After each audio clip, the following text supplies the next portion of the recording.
পিচ্ছি এখানে কি করছিস? তোর আব্বা আমার 10,000 টাকা ধার নিয়েছিল, এখনো দেয়নি। তোকে মারে শোধ করবো।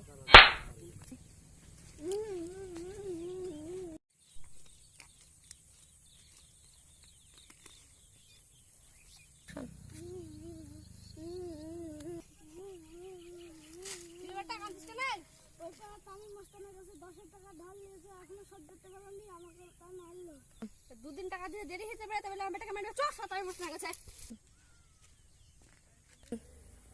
ওই তাই মাস্টার, আমার টাকা মারিস কেন? তুই আমার 10,000 টাকা ধার নিয়েছিস, দিছিস কেন?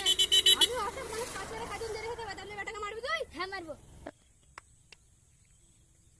মারতে পারি, তুই আমার কি করবি? দেখবি কি করবো? আব্বা এ হলো বিখ্যাত মাস্টার, চলো পালাই।